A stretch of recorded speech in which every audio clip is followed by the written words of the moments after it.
So we've got Stuart's made in Mexico Stratocaster here, and this is an interesting guitar that is well worn in terms of the frets. For example, the frets are actually pretty hard played, and they've been hard leveled in the past as well.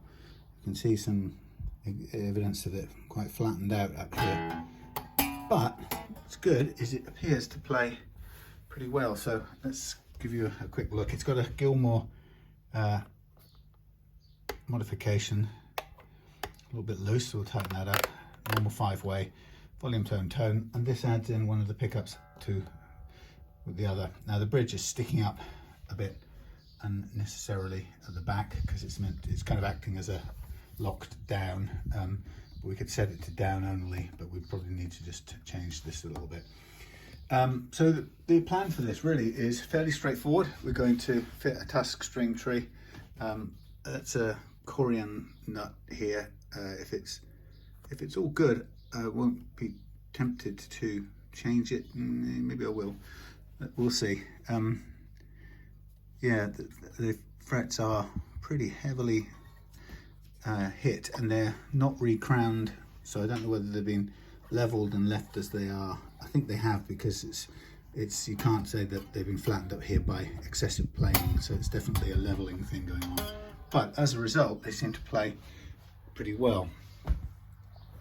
Let's just zoom out a minute. So yeah, nice neck. The body's had a bit of a hammering. You know, it's not perfect. The replacement tremolo, it sticks out the back a little bit, so there's no real way of fitting a back plate, so it has to stay without one. Off camera, I've just filled and re-drilled pilot holes and screwed in these strap buttons, so they're really nice and firm now. They were loose before. So should be fairly straightforward. There's a bit of kind of artificial wear done on here, which doesn't look so fantastic, but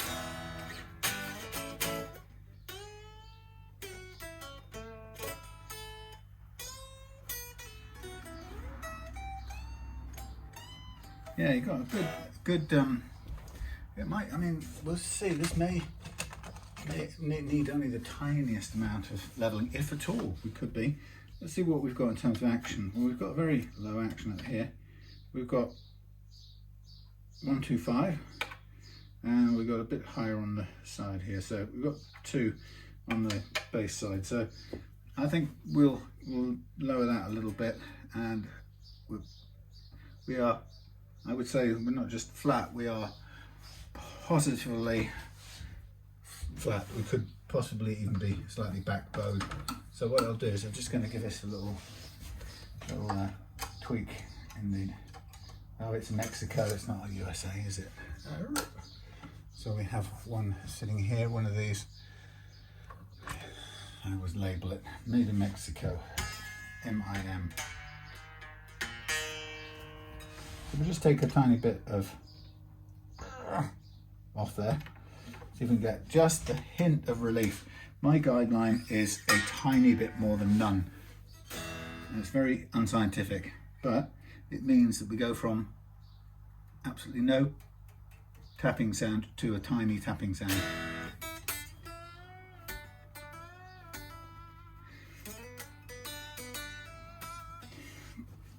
That's pretty good.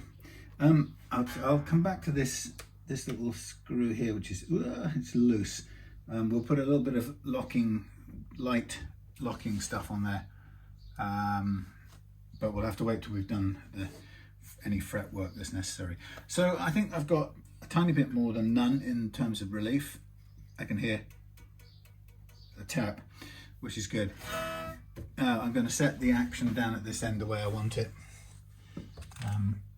Now I had a little, I remembered something. I'm not very good at remembering things. So I remember that somebody with the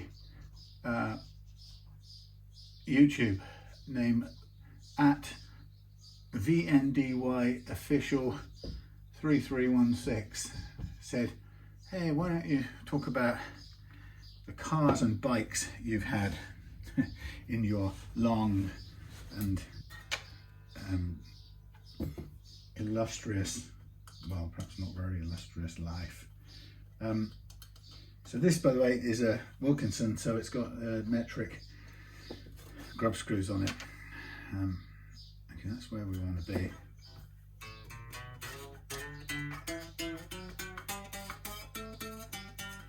A bit of slap. Yeah, so I thought, why don't I do that? Why don't I revisit some of the guitars, cars and bikes I've had while I'm doing this, because it isn't, I don't think it's a huge-ish long list really. I've not been much of a petrol head in my days. I had a sort of, I don't know, I had a notion that I would, for some reason I didn't think I would ever have a car. I don't know why, it seemed too big and clumsy and normal, and that's what everybody else did, isn't it? I thought to myself, oh, that thing's off center. But I got my first car in, what would the year be? I don't know, let's say 1987, feels about right.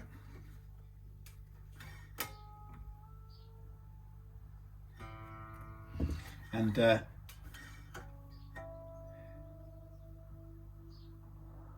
know how or why. So in 1987 I was 24, which is quite old for getting your first car, I think.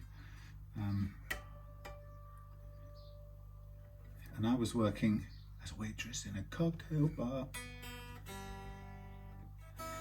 I was working for a cable TV company in Croydon. Used to be called Croydon Cable TV, funnily enough. And see, now this is going to change. This is going to change. I think what I'm going to do is I'm just going to slack this off a minute, and then see if we're going to adjust that bridge down flat, because at the moment it's canted forwards. Yeah, so I was in a way, I think it was pretty, yeah, 1987 Croydon Cable TV.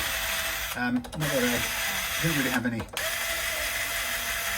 qualifications much, but I was somehow taken on to do run the computer system, which really meant babysitting it overnight kind of thing. And the cable TV company, okay, that's good. So this isn't enough. Wow, that's interesting. That's actually not enough spring pull. How does that work out? That shouldn't have enough strength in there to pull that up. Yes, so yeah, so I was I just kind of babysat this huge cable TV computer, early sort of funny thing. It took a room. In fact, it was a combination of, the company originally had I think an IBM System 38 computer in this huge room.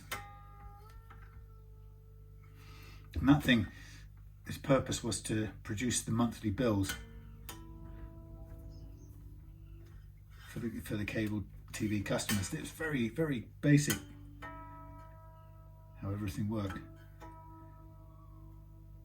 But when I worked there, the company was just being bought out by United Artists or something like that. So they brought with them American workers, bosses from Sacramento, and they also brought their own computer system, because of course the US was much further ahead in running cable TV and all that sort of stuff. So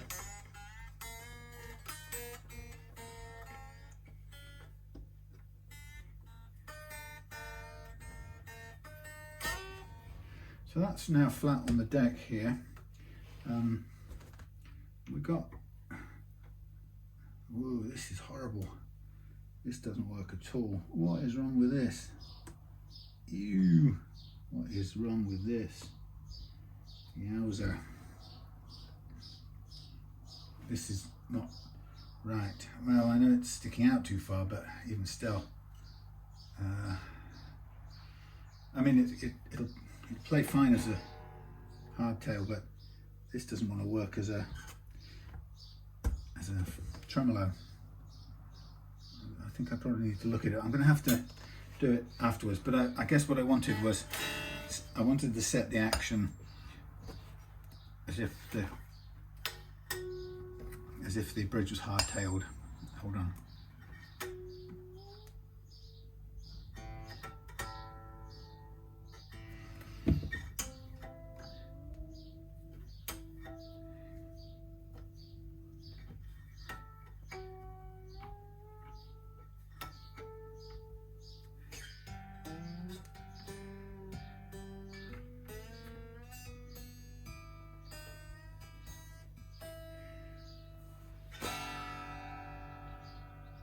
Trying to pull up, but it's not.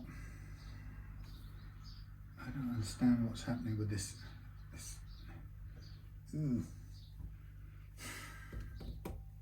This is gonna.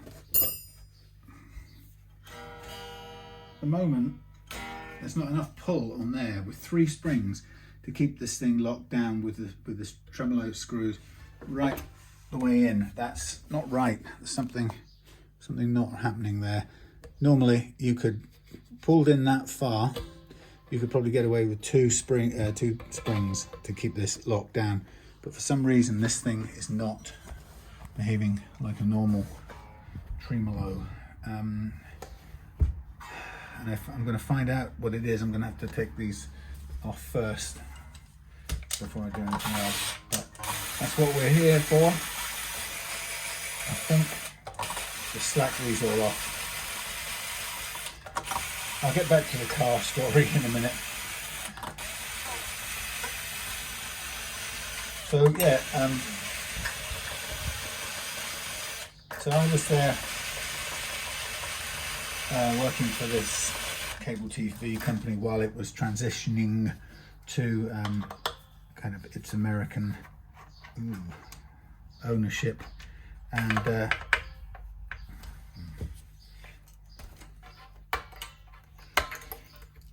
so it came with the new American owners and their computers, which was kind of interesting for someone like me who had not really worked with computers at all before. Anyway, around about that time, for some reason, I think I did my driving test in Croydon and passed it. And then I ended up getting a car, my first ever car. And honestly, I can't, for the life of me, figure out how I came across this car. But we've got some, I don't know if this is supposed to be grease. We've got some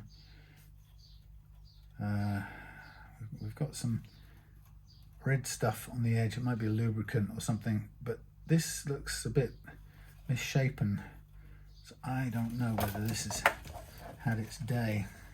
So we go in here, we try and get it in. We'll put it just up on its, right, there's its, what's its, yeah, so I bought a Volvo 244DL. Of all the things that you wouldn't imagine that a young chap here would buy as his first car, and I did. I bought this thing, and I couldn't believe it. It was mustard coloured. You've probably seen that type before. What is going on here? This is weird. So there's a bit of cutout that's been done because it's been converted from a 6 screw to this 2 post, which could be, I mean, it seems to be part of the problem, but right, we're quite tall. Right, I think we might get away with setting this up a little higher than it was. Let's see if we can get it to sit nicely. Yeah, so a Volvo 244DL in mustard yellow, and I couldn't believe how big it was. I mean, I remember sitting in this thing. I paid 500 quid for it, and it was a monstrous great big thing. And I remember sitting in it thinking, a couple of weeks before I had bought, I had a whole sort of kind of keyboards and synthesizers and stuff and drum machines, and I bought a Roland human rhythm computer, and this is something wrong with this. This has been ground out. Yeah, I bought this Roland R8, I think it was called, Roland Human Rhythm Composer, and that cost 500 quid. So on one hand I had this plastic thing costing 500 pounds, and on the other I was sitting inside this Volvo costing 500 pounds, which was like the most unbelievable ton of metal, astonishing amount of metal for the money. But you know, it went fine. You know, it was like this really kind of Rolls Roycey luxurious drive. And I'm just looking at this. This is not happy with these posts. It's not sitting on them ideally well. Something not right with this arrangement. I think whoever's done this has done it a bit wonky somehow. So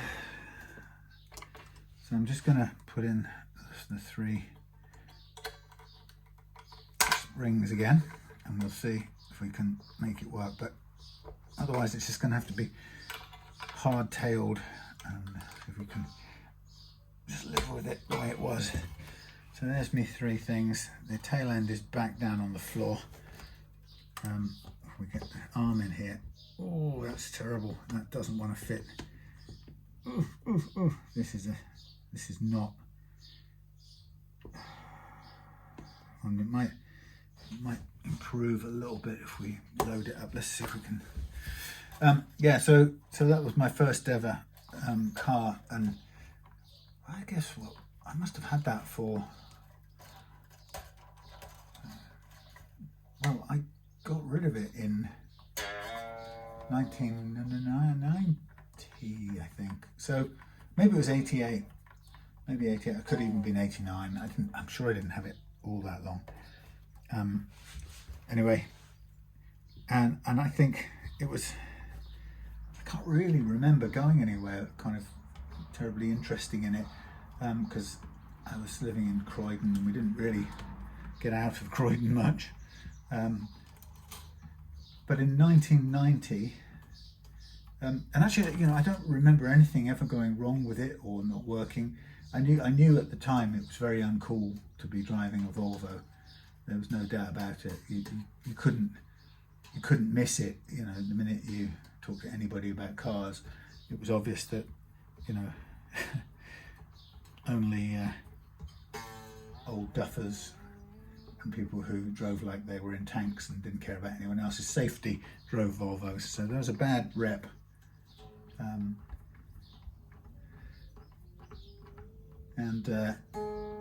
But it must have done me pretty well, because, like I say, oh, this is horrible. This is all gone wrong.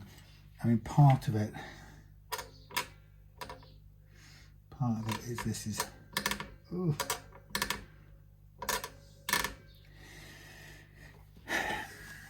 Yeah, so this is never really going to work this correctly this way. So I think what we have to do is we have to just send it back down flat, and keep it. Now some people go, oh, you must never do that under load. Well, it's already knackered and not working as a tremolo, I'm afraid. So let's just have it flat back down on there. let's see what we got as an action. Sorry, so I think we just have to conclude that's dead.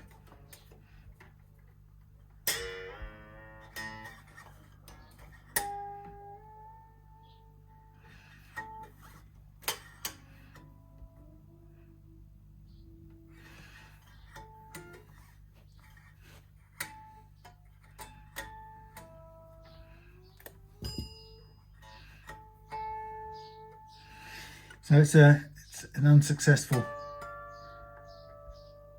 conversion.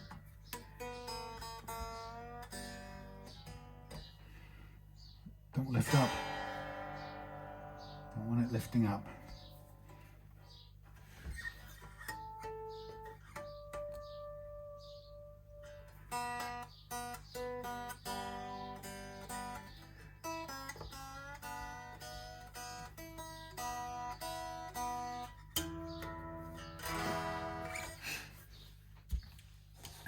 Yeah, so we'll work it from there and we'll just adjust the heights. It's tipping back so it's not raised up, which is fine, so it's just going to be hard-tailed, I'm afraid. Yeah, so anyway, I don't recall driving my sick coloured Volvo anywhere too taxing in its first year or so of use, but I remember it lived outside, parked outside the house.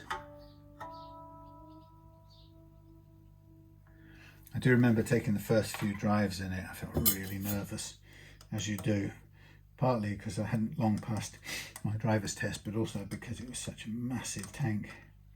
And it had a, and it was so comfortable, it really was.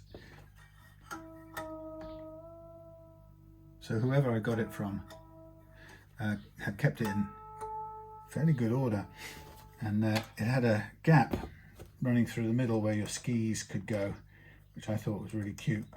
Not that I had any to fit through, but it seemed like a nice idea that you could put your skis right through into the front of the car, and they would just fit in the back, so you didn't have to stick out the boot or anything.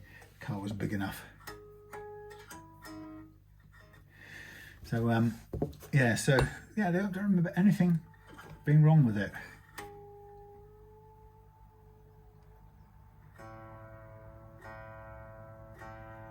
Must have taken it for MOT. Don't remember any of that. So, come 1990, was it 1990?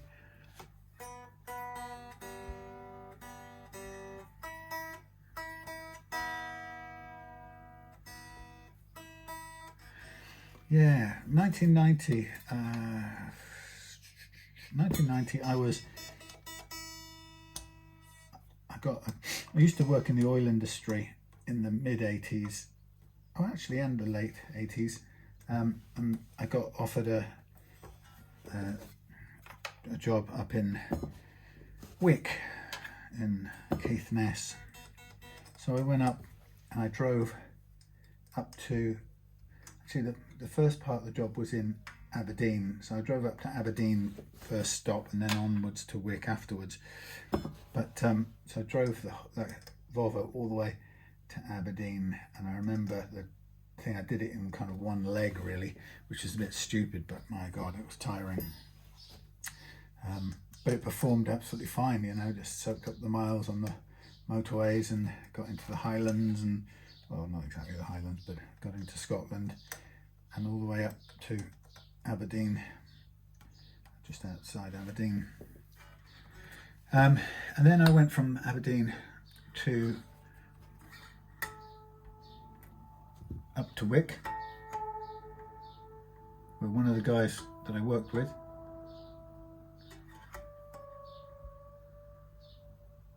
wanted to swap it. So he offered me to swap his Alphasud for my Volvo, and I think I felt there was something coming up on the Volvo that was going to need some work urgently. You know how you do, you got a sort of hint and you go, yeah, actually, okay, I'll take your offer. And So I swapped out this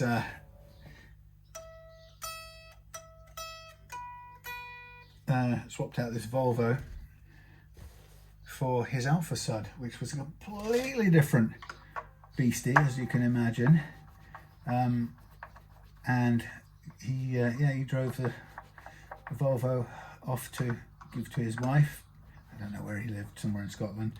And I then became the sort of owner of this incredible car number 2, which was this little hairdryer engine. And compared to the Volvo, the Alphasud was an incredible thing. It was tiny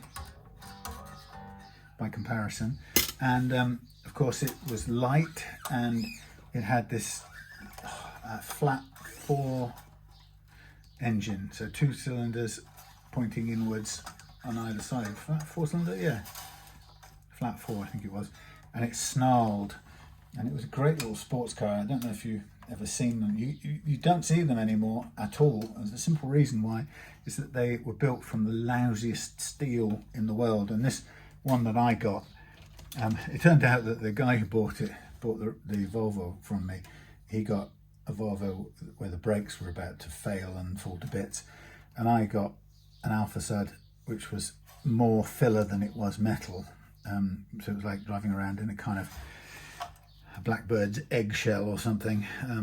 Absolutely fragile, but it snarled like crazy, and I used to drive it. I remember driving it every other night from Wick up to Thurso on the top coast of Scotland, Caithness, and I used to go up to the gym there, and I would drive this little Alphasud and get the engine snarling, and it was so different from the Volvo. You'd kind of really floor it, and the thing you could almost imagine it spitting fire, but it made that kind of sound.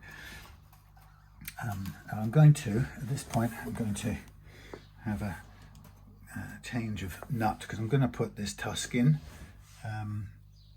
which is what I aim to do.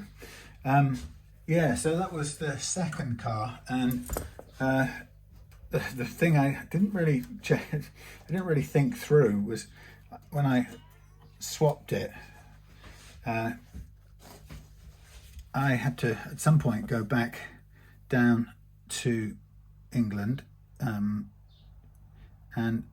I'd used the Volvo to take all of my musical keyboards and drum machines and synths and whatever things I used to play, because I got so bored.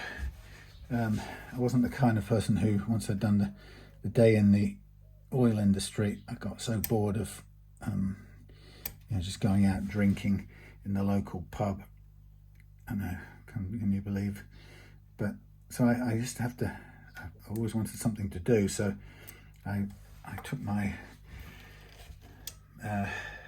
music making stuff with me, and I was kind of well into the latest synths and all of that kind of good stuff of the day. So I literally filled my guest house room, B&B or whatever it was, with all these keyboard stands, and I'd have this great big kind of tall rig of all my keyboards, 8-track reel-to-reel recorder and stuff.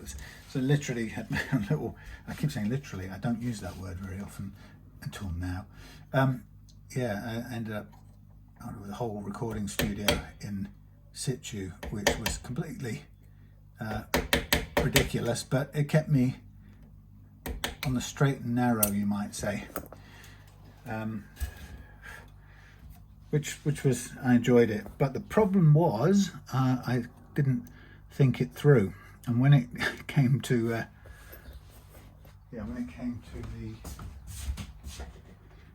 time to go back down south, it was nearly impossible to fit all my stuff in the Alphasud, but quite amazingly, somehow I managed to do it. Let me just pop this in here and see if it actually fits. We'll have to take the little tab off first. So yeah, there came a point where I'd finished up. I think I'd been in working in Wick for about 6 months, and the Alphasud started to develop some problems, which of course the guy who swapped it to me knew that it had some issues, and although I got my own back because he'd come to me and say, my wife nearly killed herself the other day with those brakes. I said, well, you know, it's old as seen and all that kind of thing. And then his payback to me was the Alphasud basically was falling to bits, and there was a problem with the alternator, and it was cutting out on these snowy dark roads up in Caithness, which you really didn't want to be breaking down on those roads. I had a couple of hairy escapades. Anyway, so the time came finally when it was time to go back south, and I packed the little Alphasud, absolutely stuffed it to the gills with all of my stuff from the guest house where I've been obviously for 6 months or more, and set off down the A9. Okay, I think this is going to be too low, this one, so we might have to use the newer one. I'd already lowered this one a little bit. Yeah, so off I went down the. Oh, do you know? Actually, I didn't go down the A9 in the Alphasud. I remember I had a sixth sense that it was not going to make it. So what I did was, knowing that a little too low. I have to get the next one. Yeah, so I booked the Alphasud onto one of those rail train car trains. I'd never been on one before, so it was a really weird experience, but I thought, well, this will take me all the way to King's Cross or whatever it was in London, and then I'll go south down the M4 after that in the Alphasud. So I put it, and I thought I might just get the last few miles of life out of it that way. So the plan worked well.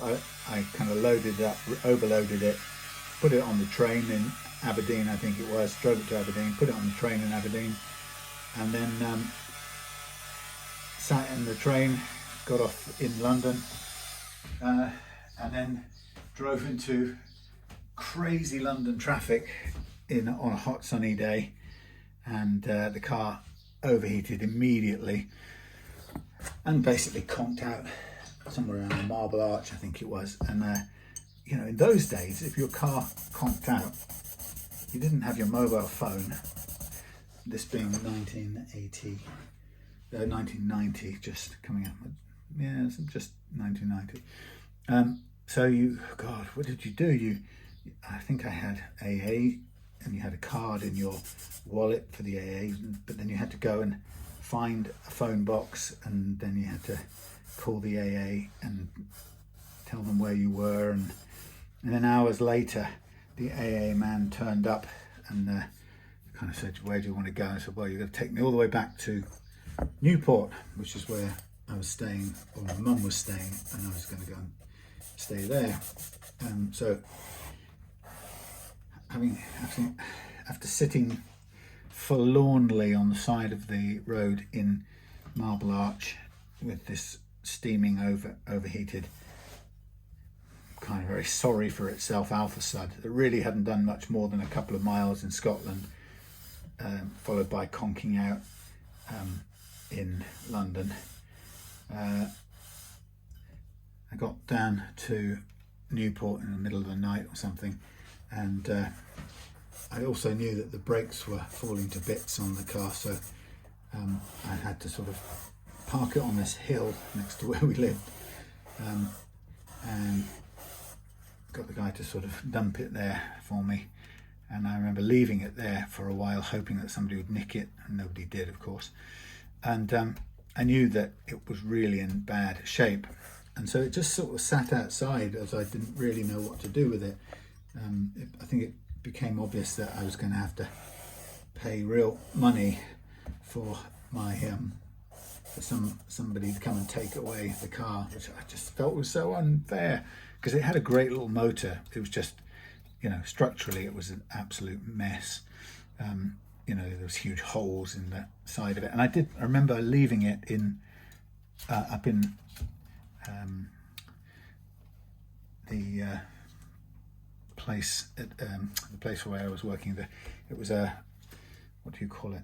It was a pipeline fabrication site, and it was based on a beach in the wilds of Caithness, and so I remember coming home for Christmas, and I left it in this shed where the sand got into it from the beach and the driving winds, and yeah, it didn't like that at all, spending the winter there. So, but it was on its way out. So anyway, it sat outside my mum's place in Newport for a fair chunk of time, and didn't really use it because I just knew that it was not up to it. So I was just trying to make up my mind what to do with it. And then I remember my younger brother Danny got into a serious accident. He had a Peugeot 205 GTI, which he crashed, I think, whilst changing a CD or something really stupid. Anyway, the car flipped upside down, and the sunroof gave way, I was led to believe, and he got scraped down the road on his head inside the car. So we got this sort of notification that he was in intensive care down in Southampton. So we had no real alternative but to get this car fired up from outside, which was potentially a really stupid thing to do. And I remember my mum saying, you know, can we take your car? And I was saying, it's really not going to make it, I don't think. And she was saying, look, you're such a catastrophizer, Sammy, she'd say to me. You're going to, you know, of course it won't break. You know, it'll get there perfectly well. You're just being, you know, hysterical. So I said, okay, right. So anyway, we went down to see him at the hospital in Southampton, where he was in a coma for several months, which he eventually came out of, and survived, but not in a very positive way. His life was never in a good way after that, but it still isn't. But anyway, on the way back from that visit to go and see him at his bedside, the brakes fell off, or the discs collapsed or something on the road on the way back. So it was exactly as I had predicted and told my mother. It's rubbish.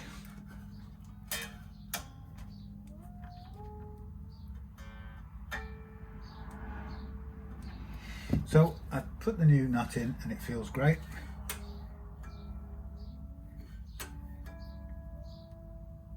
I'm just now going to tune up.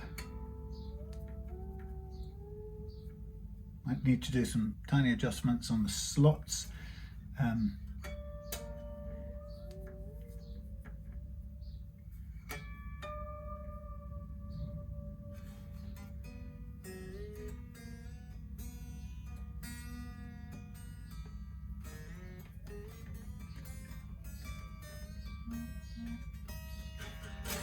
So what I'm going to do is I'm going to do very light leveling, but I'm also partly so I can do some recrowning once it's done, because the crowning is terrible on this, the great wide flat tops on the frets, but it will just be a very light one. And we're going to leave the bridge hard-tailed, so that's going to be fairly straightforward. Okay, so we're going to get out the kit and we'll get on with that. So yeah, we went down to see Danny in hospital, and then we set off back from Southampton up to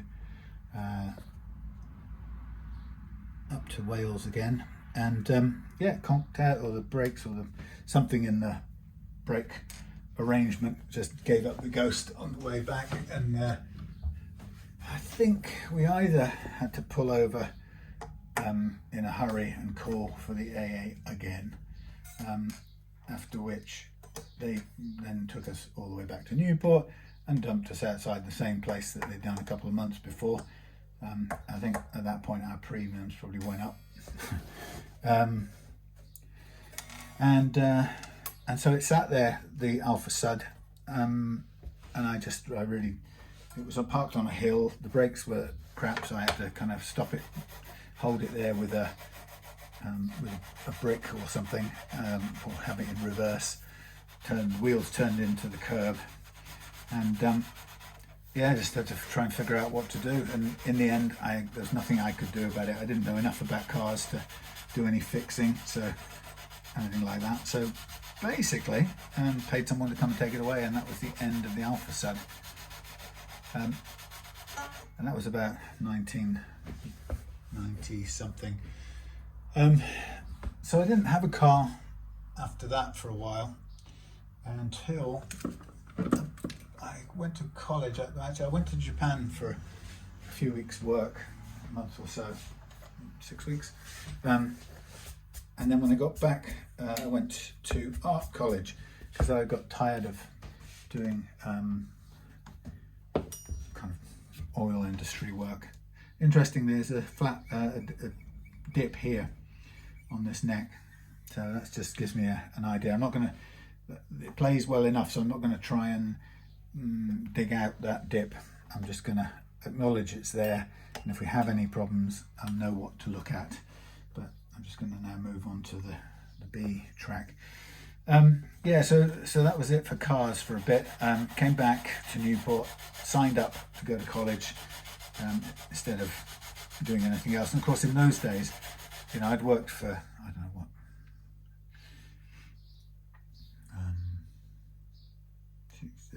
I don't know, if you worked for 10 years or something, and I kind of had never gone to college, and I didn't particularly regret it or anything, but I did have this desire to do some creative stuff, and I, you know, because I was carrying around all this music equipment into the kind of technical work I was doing in the oil business, and it just seemed like silly to try and do that whilst doing a regular job. So I took the opportunity to go and do a fine art degree. Funnily enough, it was actually in a college where the degree was, it was more like interactive art, so it was a kind of future looking thing, yeah, kind of a trendy course, but it was a fine art course, so to speak. And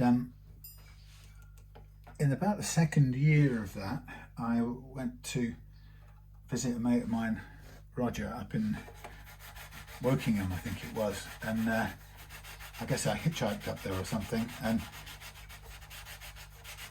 when I got there, he had this motorbike, Honda NS125F, I think it was, a sporty little Honda 125, and I kind of liked the look of it. And he said, "Well, I'm looking to sell it. Are you interested?" And of course, he got a mug's price out of me for it. So I bought this thing, and I rented a van, and I drove it all the way. Drove the bike in the van.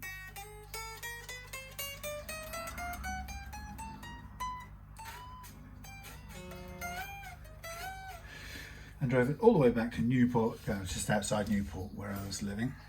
And yeah, I suddenly became a biker. And of course, the funny part was I'd never ridden a bike in my life, never had a lesson. And in those days, you could get on a 125 and just start riding around. I think you had to put the L plates on, but it was really stupid because as I quickly learned, I had no idea how to make it go around corners or any of that sort of stuff that you need to know. So I remember sort of unloading this bike. It was snowing, it had snowed, and in the snow I unloaded this bike in I lived in the sort of hills just outside Newport, in the valleys, tail end of the valleys, and in this kind of brutally cold, snowy day, I kind of struggled to get this bike out of this van. which I managed to do it, and I parked it in my front yard, a little front porchy thing.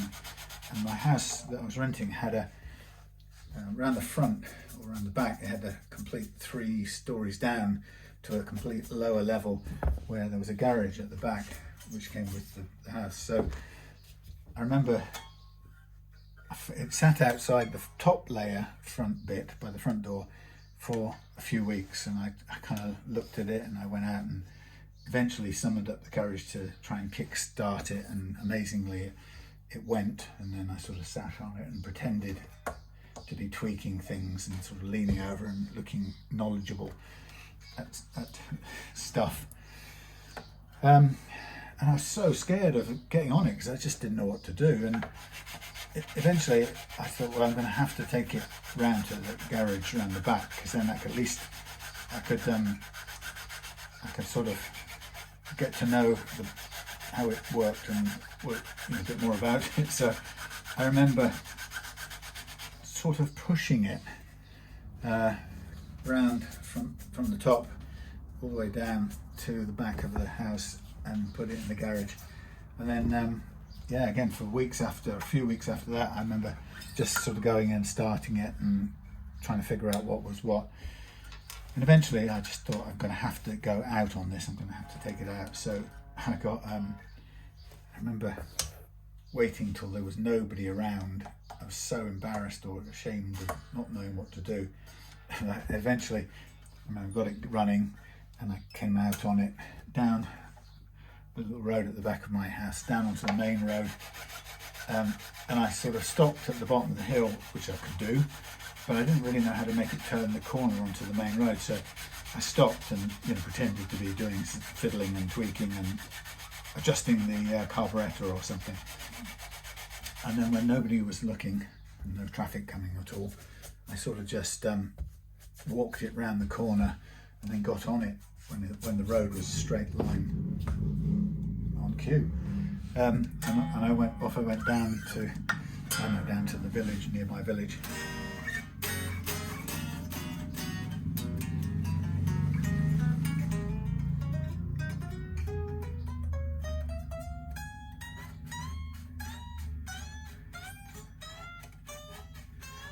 Nice. Yeah, so that was my first go on a bike, and it wasn't long before I realised, when I came back from that first trip out, I realised pretty quickly that I came to the turning back onto my road, and I realised that I didn't know how to make it go around that corner. So I sort of stopped on the side of the road and then kind of turned the handlebars and then got it pointing in the right direction, started it up, and off I went onto the road. But before I knew it, I was going out on it and figuring out how to make it turn the corner and stuff like that. And I rode that bike for about a year or something, possibly 2, and I rode it all the way around, to college and stuff like that. And then I did a couple of trips up to the home counties in it, which was really exciting because I was still on learner plates, and so I couldn't go on the motorways, and I had to kind of wheel it across the footpath on the Severn Bridge, that kind of weird thing. But it was great. I went to Guildford, I think it was, one summer, and just to be out on a 125, and the freedom of being on a bike, it was such a buzz. And I think within that first year or so, I had a couple of little accidents. I remember the first one was coming through the lanes, the sort of muddy lanes to the college, through the back lanes, and a car came around the corner, and I sort of slammed on the brakes. And again, when you've not been through any training, you don't really know how the brakes work, or you don't know much, frankly. So I just, and then it ended up locking the brake, and I kind of slid down the road a bit on its side. So I got a few bruises and scrapes, but I didn't have any serious serious injuries or anything, and I kept riding that bike for a while, and eventually I liked having it. It was a nice bike, and while I was still at college, it got stolen. It was Newport, so it was bound to happen, I suppose. Yeah, and the police found it and recovered it, but they wrote it off there and then because it just would have been too much. Well, insurers wrote it off because even though it actually could have done it up easily, and they didn't have that. They'd stopped doing that thing where you could, well, different insurers had different rules, you know, and I really wanted to buy it back and, you know, do it up, but they didn't let me do that, so I got this not very good payout, and that was the end of that bike, unfortunately. So the next one I got was an MZ ETZ 250, and I must have done my license by then. Was that the next bike I had? No, do you know what? I think I got that without having a license. I think I bought it. Anyway, it was a East German thing. Fantastic old, terrible East German Soviet engineering. And I think I paid 50 quid for it. It didn't run, and I got it from down the road from where I was living. It's pretty local, but I had to push it. It was about half, maybe a mile, and I had to push it home because I couldn't get it to start. So I pushed it home on this very hot day, about a mile, but a mile uphill with a 250cc uncooperative bike is not fun. And it took me a long time, and I was absolutely beaten by the time I got back. But it sat in the front garden again, and I tweaked, and amazingly, I don't know how, but I managed to get the carburetor cleaned out and sorted out in some way or other, got it going. But actually, any of you know what an MZ ETZ 250 was, you won't be that surprised. It was a single cylinder, was it 2-stroke or 4? No, 4-stroke. Single cylinder, 4-stroke, I think. And no, maybe it was a 2-stroke. I can't remember now. It's been so long. Anyway, but it had this enormous long torpedo of a silencer, and it had that ring, bing, bing, bing, bing, bing, bing, bing, bing, bing kind of sound that all good bikes of that era had. And it was completely agricultural in the truest sense of the word. I mean, the stuff, the parts could have come off tractors, but it was amazing in that it was rock solid. It couldn't. The tires were so hard that they wouldn't wear out. The chain had a plastic enclosure all around it, filled with grease, and it never wore out or never got slacker. Never needed adjusting. Couldn't wear the thing out, and it bing, bing, bing, bing, bing, binged around Newport for a year or so. Yeah, perfectly, and I thought it was absolutely amazing. And I remember sold it when. Well, what happened was, I was changing the oil. I was lining up to sell it, and obviously it wouldn't sell for much. And I was changing the oil, so I was lying under it, and I got hold of the whatever it is, the socket, you know, and I was undoing the sump bolt and draining the oil out. And as I was undoing it, the sump bolt kind of came away. So there's like a casing, a bit of an extrusion from the casing, and the bolt came away with the casing, and a great big chunk fell out into the container for the oil, and all this oil obviously came out with it. And it was like, oh great. And I think I had a bloke coming that day to look at it, and I was thinking, oh no, what am I going to do? And I think it was a matter of, you know, a few hours he was due around, and so I don't think I've got enough. I'm going to have to cut some more tape. Maybe it wasn't the same day, maybe it was the next day he was coming, but anyway, so what I did was, the only thing I could do was I got some, I think it was called JB Weld even then, which is why I'm still a fan of it. I got this JB Weld stuff and I made up, you know, repair to kind of reattach and reseal the sump bolt in place. Because it fitted, it was a very clean brake, it just sheared, or, you know, the alloy had just given way.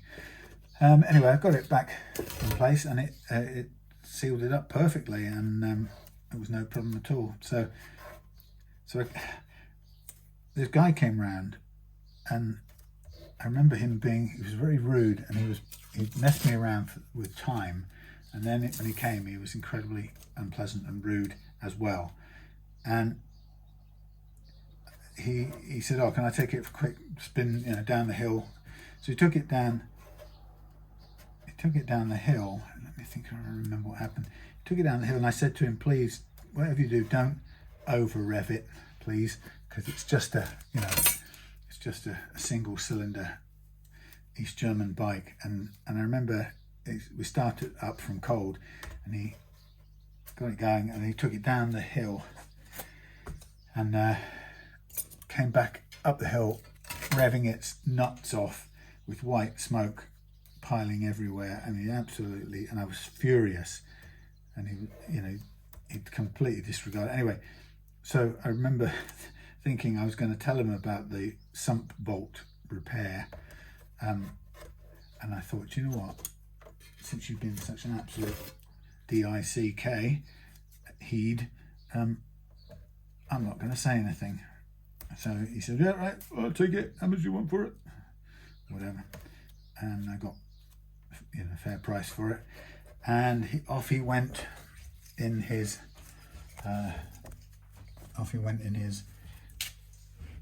MZ with the recently repaired sump. None the wiser, because it worked absolutely fine, but I felt kind of a mixture of justice done, and also a bit naughty. But anyway, that's how it happened, I'm telling you. And so off went the MZ, and I'd done my license, and around about that time I had, what did I have? Oh, I came across somebody selling in South Wales was a kind of place where somebody's cousin would be selling a Kawasaki and a Suzuki and a this, and come and have a look. And so you'd endlessly be going to look at bikes and, well, go on, make us an offer, what do you reckon? And so I went to see a friend of a neighbour's whose brother had a ZZR, Kawasaki ZZR, no, it wasn't a ZZR, it was a Kawasaki ZX10, which I didn't know from anywhere. Now before this happened, I got an opportunity to, I'd done my test, that's right. I think I still had the MZ at that point, but I wanted to rent a decent bike and go on a trip up to London. I had to go and do something in London. So I remember I've done the test, but I'd never ridden anywhere or gone anywhere for any length of time on a larger size bike. And I remember going to, where did I go to? Bristol, I think it was. And I hired a Triumph 900, Trophy 900, I think it was. Trident 900, I can't remember. But one of those top heavy triples of the, I guess it was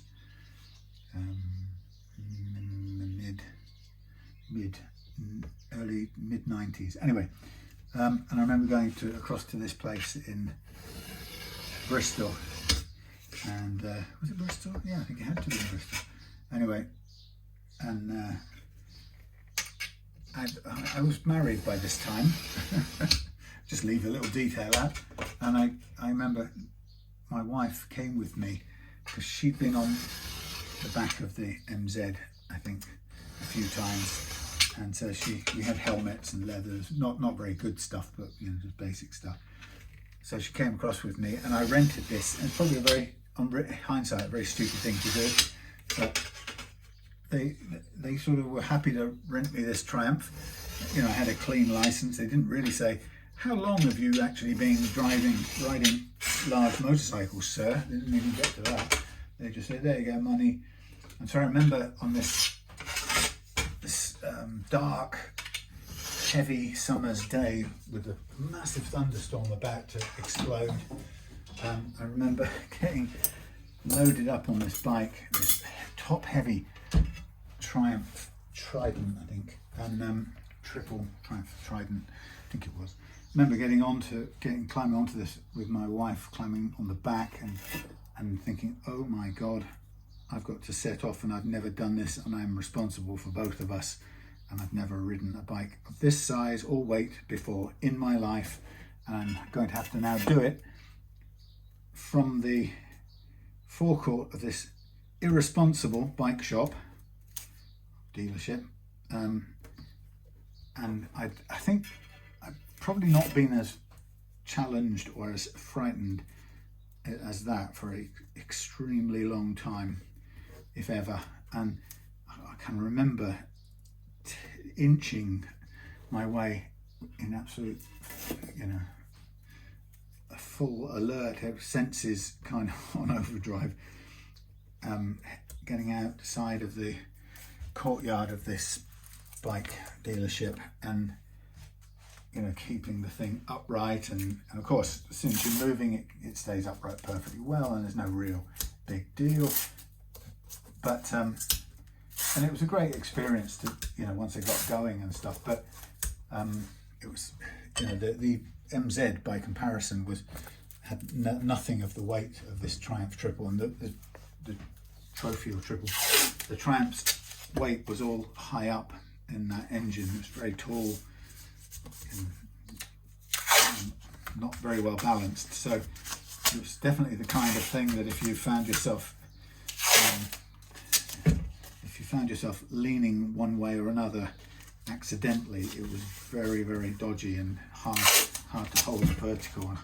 And when after going up to London, I remember coming back to Wales and parking it up outside my mum's place before taking it back to the place in Bristol the next day. And I remember accidentally missing my footing and leaning over, started to topple over towards the railings where I was going to chain it. And it was one of those things where you know, you summon up a superhuman strength from somewhere, because all I could see was the, you know, I don't know, £1,000 excess deposit going up in smoke. It was absolutely, I was possessed of a superhuman strength, and thankfully I kept it. I think I called my wife at the time and say, just grab a hold of the handlebar, just anything, and her extra little bit of pull kept it from tipping over. That was my first big bike experience, and I have to say it was scary to begin with, and I loved it. So after that I got this chance to buy this ZX10, and the ZX10 was one of the big super bike kind of, the later version was the ZZR1100, which was one of the kind of definitive big plastic fairinged super bikes. But the ZX10 was this red and white coloured, plastic coloured thing. It was a forerunner of that, and it was just monstrously powerful. It was a 1000cc bike. So you can imagine that I've gone from a 125 Honda to a 250 MZ single cylinder with practically no real top speed, you know, fairly decent pull, but you know, no performance. Then to a weekend or a couple of days on a Triumph, yeah, and then I actually missed out a bike. I think before I got the MZ, I came across a little Honda. After the Honda was stolen, I think I got another 125, and it was a CM 125, and it was a funny little chopper thing, very low, comfy seat, and it actually was a pure little Rolls Royce of a purring little thing, and I remember it being just so stupidly comfortable compared to, you know, what I'd started on, which was more of a racing style thing. But I really loved this. I probably should have stuck with it, but anyway. So I don't know why I sold that on, and I did. So I went then to the MZ, and then on to the ZX10, and of course the ZX10 was that was a whole new experience all in and of itself. That was the first, you know, go from an MZ 250 with a top speed of about 80 to a fairly inexpensive, when it comes down to what I paid for it, relatively, about maybe £1.5 or something, if that, for the ZX10, and you know, you get 130 or more out of it quite easily. So it's just this massive blast of power, which thankfully I have to say I treated with caution and respect, because I'm still here. So I remember I had that for a while, and the funny part of that, I got it from somebody's friend's or neighbour's wife's brother, and something happened after I'd had it a couple of months.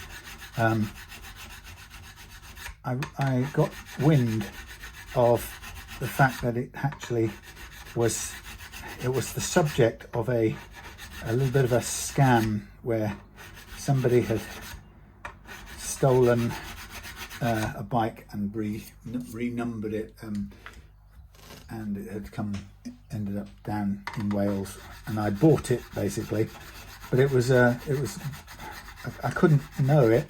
There was something, I can't remember what the details were, but it was, everything I heard about it was absolutely credible enough. And so I thought, I don't want to be caught with this thing, because if I get caught with it and somebody goes, let's see, this isn't genuine, I would lose the bike and get nothing back on it. So so what I did was I went to a local bike shop, and they had a kind of slightly tired, old looking, was it GT750, the old courier bikes that the London couriers used to favour. It was a shaft driven courier staple. And anyway, they were kind of, they had eyed up my ZX10 because they really liked it. And when they saw that I was looking for a more sensible plodding bike, they thought, you could see their eyes light up. They thought, is he going to trade this with us? And so I did, and I got rid of that bike, which I'll never know whether it was dodgy or not, but I had a slight suspicion that it might have been. So it was, you know, I got shot of it and ended up with the GT750, and which I rode for a good while, maybe a year on that, and then maybe some sort of cosmic karma. I was out in the country with a college friend of mine, who had been asking me for a long time to take her out for a summer ride, and so in a June night we went from Newport to Usk just for the poople, and we were coming back from Usk back to Newport, and a farmer in that Land Rover pulled out as I was passing him. There was nothing I could do, so I went straight into him, and that was the end of the GT750. And thankfully it wasn't the end of us, although we both spent some time in hospital, and she spent quite a bit of time in a body cast, and I spent quite a while with my wrists in fixators and all that sort of stuff. So it was a It was a pretty hard hit. And the GT750 was trashed, of course, from the experience. So, and I think I guess I got a, eventually I got a payout for that. I didn't ride for a couple of years as I sort of recovered, and yeah, eventually after a couple, about 2.5, maybe 3 years nearly, I was using either my wife's car, and I was working in London, teaching in London and stuff, so I was constantly driving up, and I used to miss the bikes because driving in a car, I used to find that so sleep inducing, and I just used to long for to be able to be back on a bike, which kept me awake. So anyway,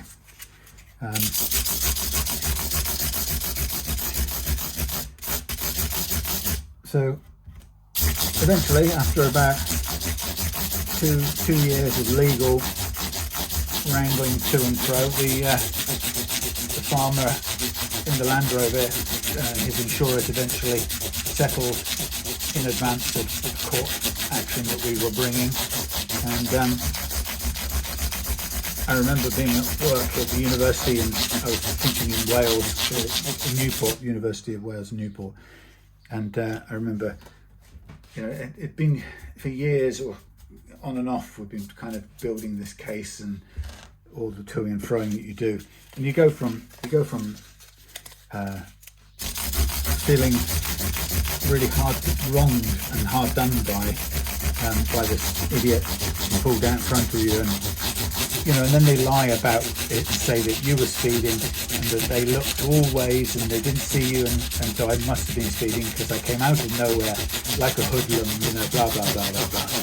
And in fact, I knew for a fact that I wasn't speeding, and I could prove it. But of course, the court doesn't really care. It's just this long grinding thing, and eventually, when it suits them, they settle up and mitigate their losses, and suddenly it's all over. And I remember the day where my solicitor kind of called me and said, yeah, they've settled and issued a cheque, and you got 20 grand going into your bank this afternoon. And I'd never seen 20 grand in my life before, I don't think. So true enough, that went in the bank, and the first thing I did, like an idiot, of course, actually I don't regret it, but the first thing I did was buy a brand new ZZR1100, which is the only new car or bike I've ever bought in my life, and I think it cost me about 12 grand in all. And I remember going up to Peterborough to pick it up. So I had to take a train, and actually not easy to get to Peterborough. It's up in the sort of Cambridge end of the world.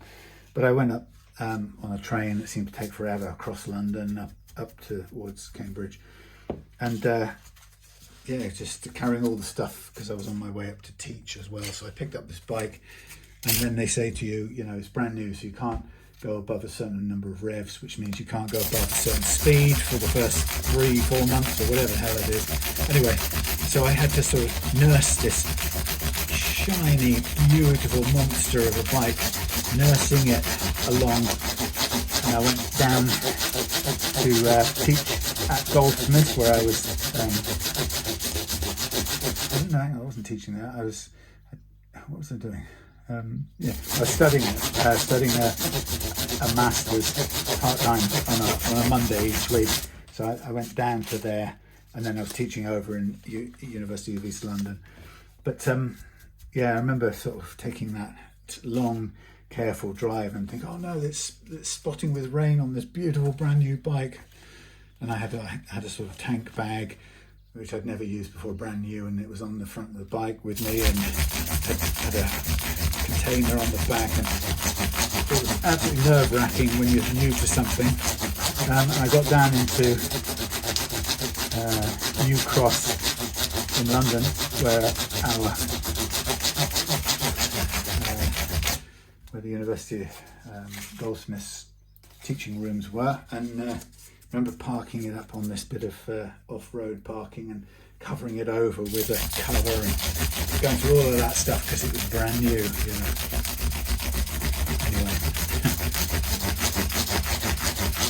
so what I've done with this is very, very little fret leveling at all, just a little tiny bit to alleviate some fret slap on the low E and the A, because we've also lowered the action a little bit, and but it was useful to be able to tell what the condition of the neck was, and it means I've also been able to recrown most of them, except for these ones at the very end, which are so flat there was no way I was going to be able to recrown them. So the two at the end haven't been really, well, hardly touched, but the rest I was able to recrown far better than they were, but nowhere near as flat as they were. Yeah, so anyway, that ZZR I had for, when did I get it? I guess I got it in about 98, something like that, 97, 98. And I had that through until, when did I had it through till about 2001, something like that. And I used to, you know, go to London on it a lot. It was fantastic for that. And then when I started teaching in Bristol, I used it every day from Welsh Valleys to Bristol, which was nice. I had a couple of sort of spills on it. One time, I had a guy step from behind a bus. I was coming up slowly to the traffic lights in the outside of 2 lanes, and just coming up very slowly to the lights, but the inside lane had stopped, and this guy just ran out between the back of a bus and the front of a truck as I was coming, you know, in the free bit of road on the outside of that, coming up to take my place at the lights, and he ran straight into the side of me, which hurt a hell of a lot actually. Just knocked me straight over sideways. I went down. I think my Nokia phone, no, that wasn't that time, but I think it did actually. The phone was in my pocket, and I think it then banged into my ribs as I fell on my side. And that little knock from the side from a pedestrian was enough to crack the weld, because the bike had a big hollow box section frame, really beautiful design, and but it cracked, and it didn't like fall apart instantly, but I kind of discovered it when I got back to Wales, I think, and yeah, I took it down, and they had to replace the whole frame under warranty because it shouldn't have cracked. Anyway, and then I had another off on that one when I was heading home late one night through London, and I went down the what do they call it? Well, it was where was it? Oh, somewhere, I can't remember now. Anyway, I was going down this road, and it was raining and it was dark, and I was in unfamiliar territory. I couldn't see very well, and I thought the road continued straight on, because I could see the road appeared to continue straight on. What they'd done is that they'd swung a corner, and the bit that carried straight on immediately became a bus lane, and the road bit went 90 degrees left, and it was the last second too late. I realised in this poor visibility, I realised that this wasn't going straight ahead, and I had to, there's no way I was going to turn left, so I had to chance going straight ahead, and unfortunately on the outside of me, a lady was coming round and turning, and of course, quite not her fault, I ended up in front of her because I had to try and go straight ahead, and she bounced me down the road, but again it survived that, but it, you know, by that time it had taken a few knocks, so, and then eventually divorce sort of got in the way of being able to ride it, and it sat outside the family home after I moved out for quite some time, undercover, chained up, and eventually, after the sort of the hard, you know, the difficult stuff had sort of settled down, I was able to go and retrieve it, but it had been so long since it had run, and of course I didn't have a lot of money free at that time, and things were tough, and so I couldn't really afford to get it fully fixed up. Eventually I rode it a few more times, and it performed amazingly well considering how little attention I paid it, and then I just had to put it up for sale eventually, and I sold it. So that was the last of the bikings. You know, alongside that there were family cars, and my wife, my first wife, she was a nurse, and she was a Peugeot 205 girl, you know, in her unmarried single youth, and so we kind of inherited her Peugeot 205, and then I think what did we have after that? We then had a couple of different things. We had another Peugeot, I think, and then we had, for a while, we had a Renault, which went up and down on ridiculous suspension. I don't know why we had that. And then we sort of ended up with Golfs, Volkswagen Golfs, the Mark IIs. We had a couple of those, which seemed to be quite good. Went through a few of those, and we had a black one. Then we bought a red one. I don't know why we had two for a while, and the red one we sold on, and then I bought a white one, and when we split up, she kept the black one and I kept the white one, which registration was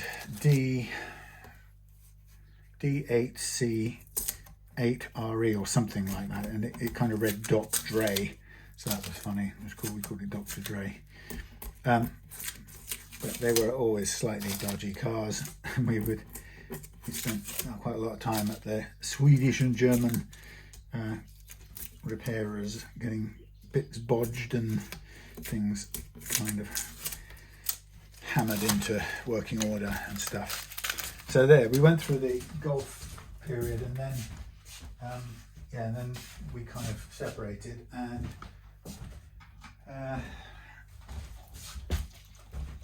I moved out and all of that stuff, and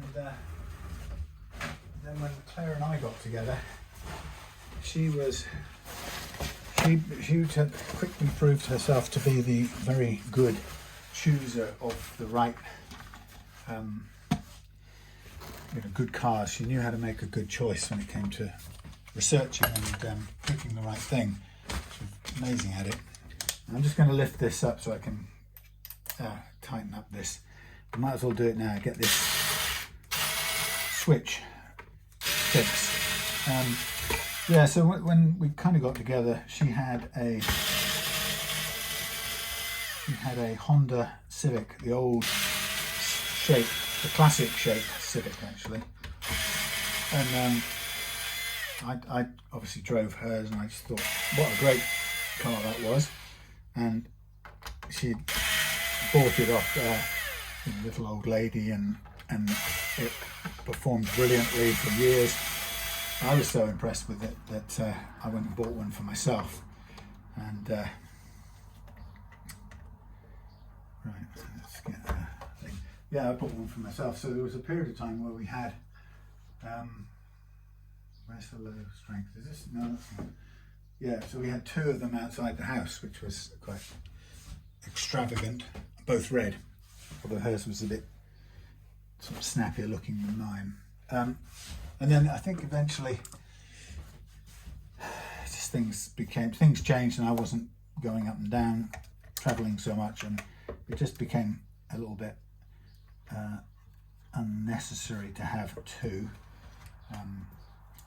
So we got rid of mine, and kept hers for a while, and eventually we got rid of that. And the next car we had was the I'm going to just get another washer for this. We had a RAV4. I mean, not new or anything. It's quite the classic, sort of the classic one, and it was a fab, lovely car. And it was the first car that we had that was sort of sit up rather than sit in, like a, you know, there's no doubt that the Honda Civics were really low, and you know, you felt you were getting into a kind of Formula One car or something. I'm going to put a little washer on here so we can get a bit more of a bite. Yeah, so we had the RAV4 for about, I don't know how long, a few years, and eventually it got to the point where it was starting to threatened to cost too much MOT wise, so we just had to think of something else. And so what we did was we gave the RAV to my son Elliot, and he took it with him when he moved with his girlfriend to Denmark. So he had he was thrilled because he really loved the RAV, and you know, you could tell that he really was pleased that he was inheriting it and keeping it going, which he had it for quite some time, and eventually had to get it scrapped somewhere in Denmark, so it ended its days there. But that was a great car actually. Now I don't know which way this thing is supposed to go, but I think we're going to go side to side. It doesn't look like it wants to spin around too much to go up and down. No, it doesn't want to stay there. It's going to go front and back, so let's leave it there. Yeah, so after the RAV we got a newer shape Honda Civic, this sort of pretty stylish black one. Is it the S sports one, sports style? Honda Civic S, I think it is. And we've had that one ever since. So nothing in all of the car stories, there's nothing overly flash.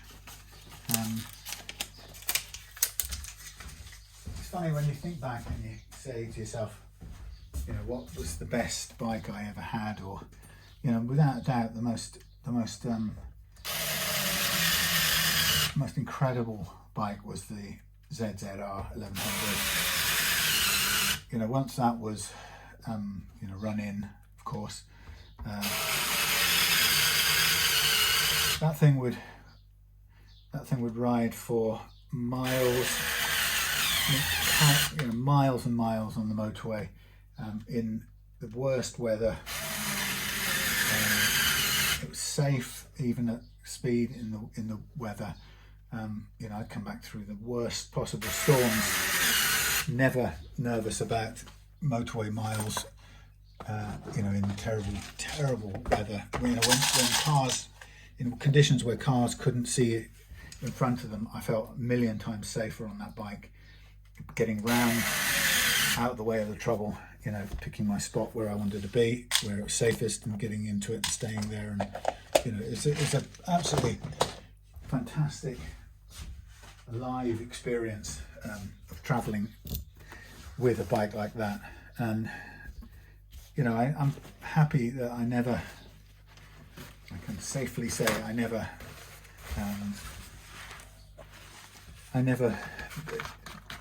disrespected it. You know, it was capable. I mean, there were a couple of times, I will admit, on the valleys, quite concealed valleys section from Newport down towards where we lived. You know, I could get up to 140 comfortably in this secluded, wide open piece of sweeping road where you could see you could see any traffic. There was a separate one direction only traffic, separated by 100 yards of different levels, so there's nothing in the opposite direction, and it was concealed from anywhere, so there were no no overlooking spots, so you could, you know, you could see miles ahead when you were coming up on slower traffic, so you'd slow down and accommodate, you know, blah blah blah. So it was possible to safely run to about, I felt quite comfortable about 140 on that stretch. Could have gone faster, but I never wanted to. But the power that it had to pull away up the motorway slip roads onto the, you know, to pull onto the motorway and pick where you want to be and get there safely while everyone else is dithering and kind of indicating and causing each other to, you know, bunch up and get confused and stuck. So I think I would say that the ZZR, I would be lying if I said that the sheer massive power of it wasn't incredibly exhilarating, you know, and if you respected it and used it carefully, you know, you would survive it. But it took it, you had to respect it, and yeah, it was nothing like it. You know, the feeling of it pulling away like an express train up the slip road onto a motorway, just incredible. And you could drive so positively, you know. In all the years, I know recently I've just had the fun of paying, you know, being done for speeding, but you know, in all the years that I rode that bike fast and carefully, I was never pulled over, never stopped for speeding, never caught for speeding, and I rode fast lots of places, lots of times, you know. But you could do it really, really safely on that bike, and for miles on end, even in the, like I say, in the incredible weather. Okay, so I've done up the switch, and that's great. Everything's good. I've got the bridge set to. Bridge is now set to flat down or fixed, so it's all good. I did notice that these screws are a bit. These have been scratched here, so I just think they're a little bit of rubbing down because they were tearing at my shirt just now.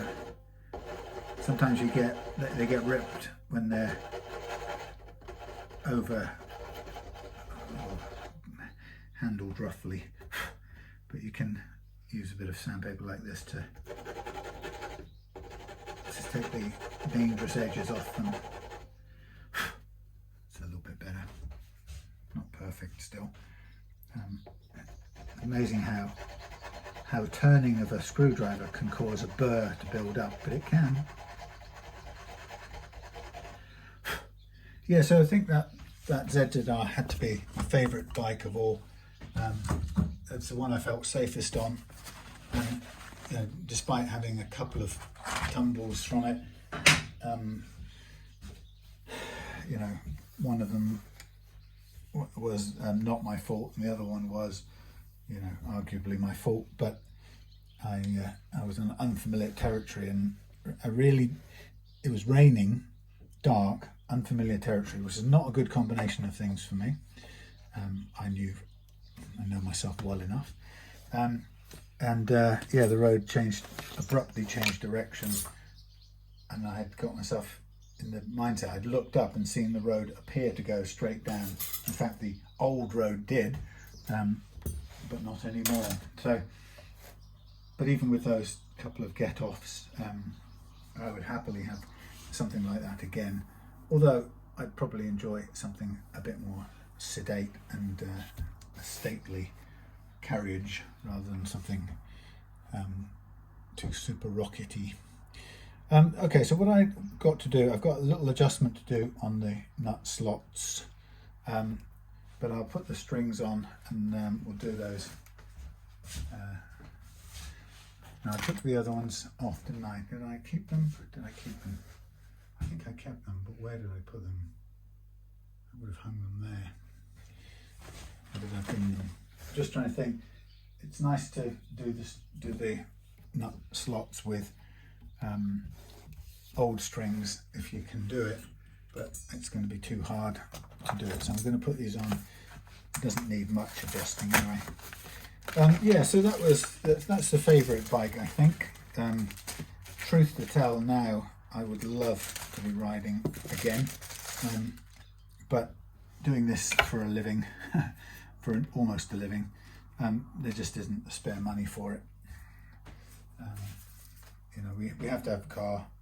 I have to be able to drive Claire around, so we've got to run a car, and I couldn't justify, I don't think it would be fair to justify putting a few £1,000s into a bike just for my fun, and we don't have it, you know, simple as that. Being a guitar tech is a bit more marginal than you might expect, though as I always say, I'm not complaining at all. I enjoy it. But yeah, so if I win the lottery or something, then I would absolutely go out and get myself another bike, probably something more sedate and noisy and slower. But you know, the risk is always there on a bike. You know, you don't have the same protection. Thankfully, once I'd had my crash in the countryside, from that point onwards, on my GT750, the courier bike, once I'd had that really bad crash, I forever after wore armoured leather when I was on my bike. Even in the hottest weather, you would not catch me on that ZZR without the Dainese, you know, armoured stuff on. It wasn't expensive stuff. I bought it second hand from a friend of my brother's, but it was good quality and it lasted me well. But you know, these days when I see somebody, you know, seeing plenty of bikes out today actually with, you know, muscle bikes really, with kind of macho guys astride them with jeans and you know, bare arms and t-shirt with their guns out. And you know, when you see that, you sort of, I think to myself, there's somebody who hasn't had a crash, you know, because if you've had a crash, and there's no way you could ever convince yourself to ride without your armour on, not even on a, you know, not even for a 5-minute nip down the shops. It's just, if you've been down the road and you've had that smash, you would not risk it. That's my take on it anyway. So here's how I string them up. Through, pull the string taut, make sure it's up in the block, the ball is up inside the block, and then I come with it taut, I come up to the first fret and I grab it at the first fret, pull it back to the second, basically use that 1 fret's worth to wind on, and I hold the held string tight and I pull it over the loose string first time, and then I pull the loose string through, and then I direct the held string underneath the loose string this time, and so we've got 1 turn over and 1 turn under effectively, and that is all it needs to hold on, and it's nice and quick. It makes sure there's a minimum of string actually on the peg, or a working minimum, and there we go. Hold the top one taut over the loose one first time, and as the loose one comes round, yank it up and then push the held one under this time round, and they sort of lock themselves off nicely. Yeah, so oh boy, yeah, I miss riding. That's absolutely for sure, I miss riding.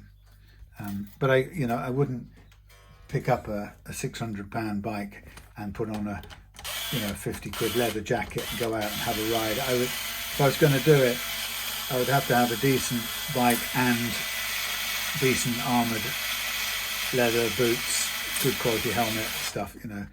I like living too much to, you know, play loose and fast with it. And one of the things about riding that I did learn is that crashing badly can, or certainly for me, it took away a lot of my fear of life generally and my fear of death. I'm not saying that, you know, if I had a heart attack now I wouldn't be afraid, or, you know, that kind of thing. I don't claim that, but that sort of, the kind of, I don't know if you know, the sort of fear of death that, you know, you're frightened about traveling on a plane because you think, oh, it's going to crash, and, you know, I'm terrified it will crash with me on it. And I lost those sorts of fears after that. And it was liberating, actually, because it meant I could travel. I found myself being able to travel, and for the first time I could really enjoy the experience of, you know, takeoff and landing and all the bumps in between, really. And I think, practically speaking, what I learned in crashing was that if I could have easily have died that point in time, and had I died, it wouldn't have felt materially any different from how it felt. The difference is I woke up, and then I ended up in hospital with bones being taken care of. But had I died at that moment, then it wouldn't have been any worse than it actually was, and it wasn't bad. I'm not saying I want to die, but it wasn't anywhere near as bad as I thought it might be. So it just helped me to lose quite a bit of that sort of fear. Yeah, because yes, it was a big shunt, and you know, there were sensations attached to it, but there wasn't what you'd imagine. It wasn't a big horrifying thing. Now what I'm just going to do is I'm going to use this opportunity now to tune up, put it under tension, and I'm going to, if I can find my tuning fork, which appears to have disappeared. Okay, this is now not funny. Where is the tuning fork? Not there, it's not there. It's not there. Sorry, I will find it. Is it back on the wall? No. Is it up there? No. Is it there? No. Is it here? Is it there? Is it here? No. Is it behind here? No. Has it fallen down here? Possibly, but no. Okay, that's weird. It's going to be staring at me. Is it there? No. Is it under there? No. It's a tuning fork. I'm going to end up putting everything away until there's nothing left. Is it on the wall? Get your back up off the wall. No, it's not there. It's not on there. It's not in there. It's not attached to that. Is it in here flapping about? No. Is it there? No. Is it here? No. Did I put it in there? That should go in there, not a tuning fork. That's a bit odd. Senile.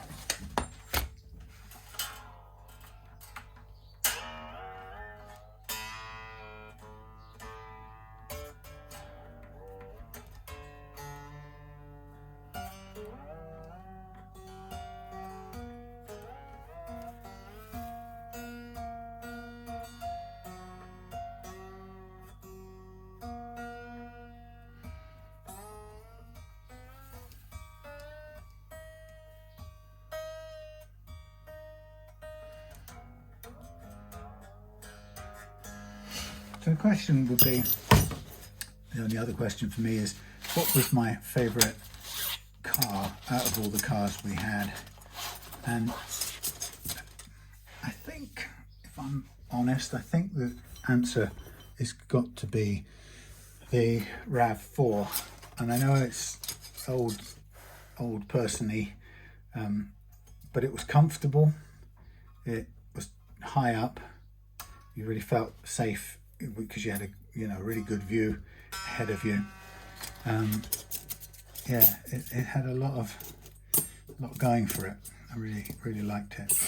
I'm just putting out a mixture of old and new files, because sometimes, I don't know, I'm trying to incorporate both sets to see if I can, you know, use them together, because they're both good in their own way, but I find that the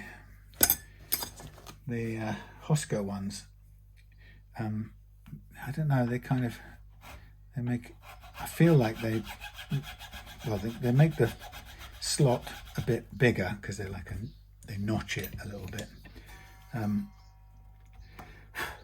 but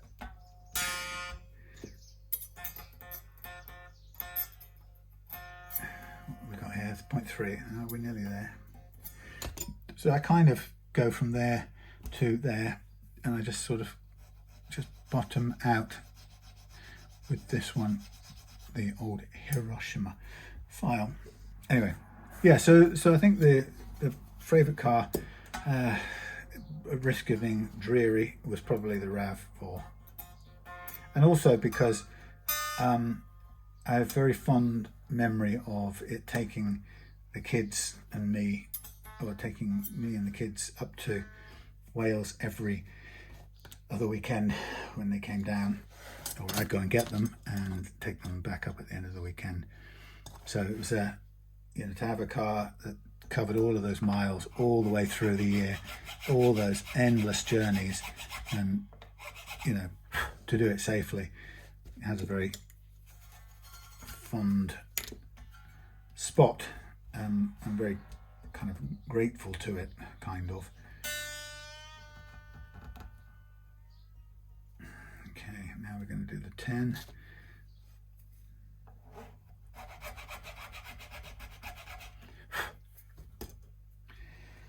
Come on, up you go. Yeah, so the RAV4, and actually, truth to tell, I know that's the favourite car of all of them, because if we had the money for another car, it would be probably one of those.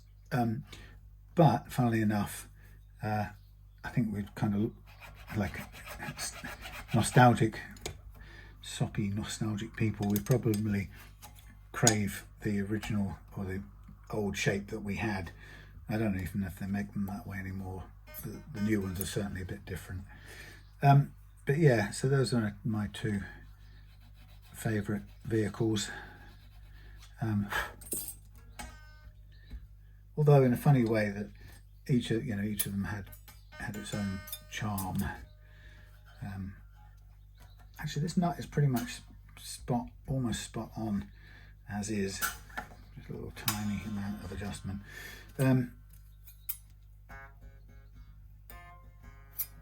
Yeah, I think the what was it called? The MZ always makes me have a fond memory of the MZ, because it was so bizarrely indestructible and so simplistic or basic. There's something about that kind of, you know, you can't help but admire. There's virtually nothing that could go, well, nothing seemed to want to go wrong with it. And, you know, I remember going on fairly long journeys on it and just marveling at the fact that this thing's just, you know, still chugging along, and it's almost too simple a machine. And of course it came from the Iron Curtain, the MZ factory behind the Iron Curtain, so it had a kind of strange mystique about it as well, the fact that it came from a sort of closed off hidden world.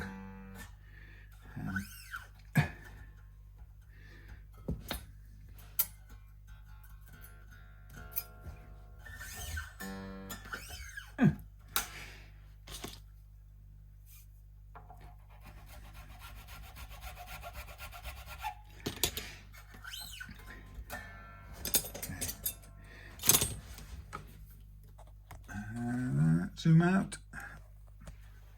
I'm not in tune.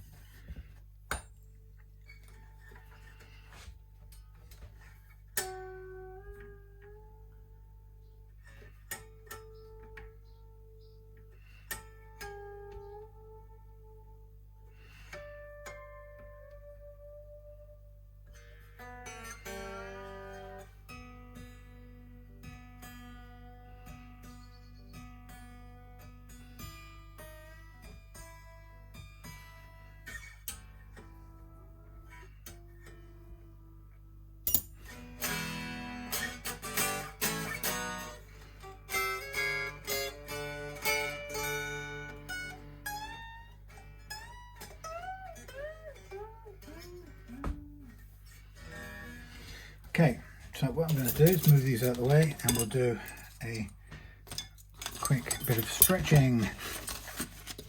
Yeah, so that's what I'll be looking for, a RAV4 in the vintage style-y,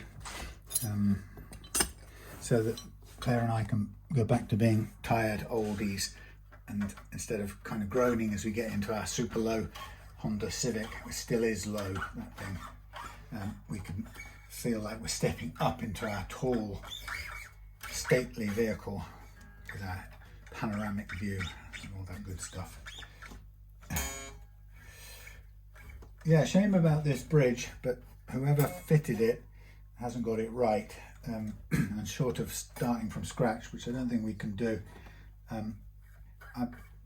I think there's some sort of wear that's happened on the plate, on the knife edge, or some sort of, it's like it's been ground into a different shape.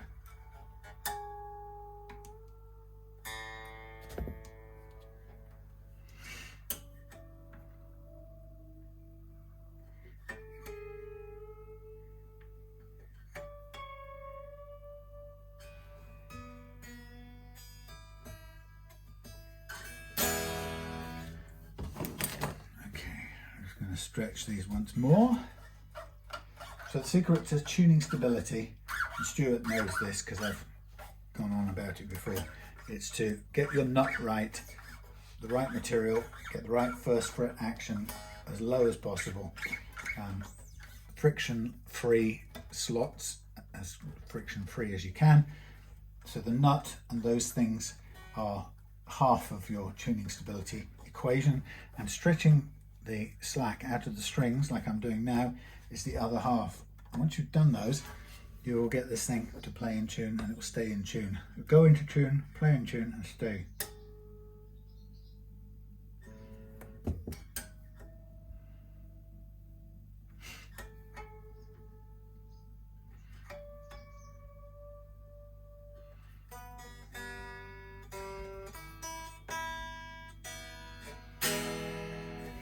So I'm just going to check the intonation. I did it earlier with the old strings on, so I just want to double check it now. And we adjust it if we have to.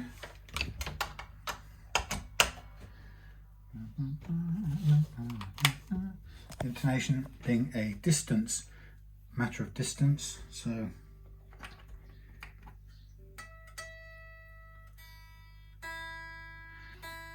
it's a distance thing, but we use sound or pitch to make the adjustment.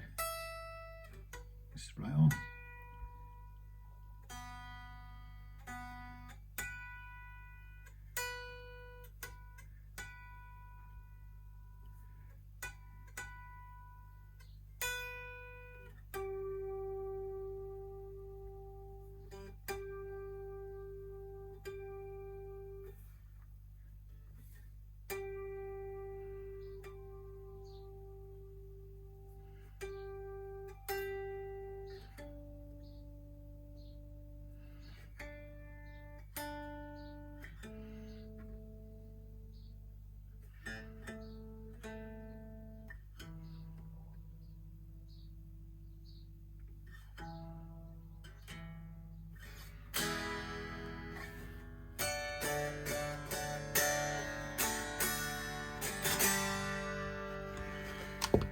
Lovely jubbly, we're done. I've got to do a little bit of spraying before I go, so just a quick check over. There we are, done and ready to go home. And Stuart will come down from up north and collect them in a few days' time.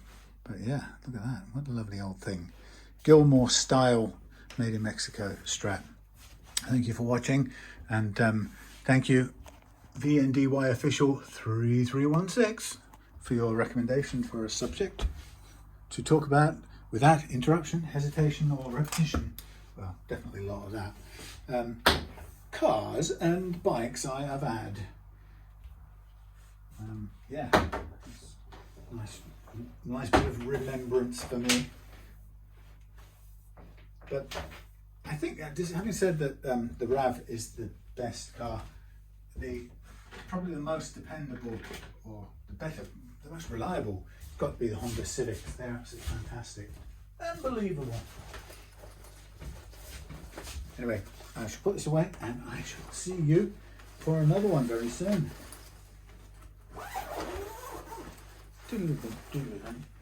Down.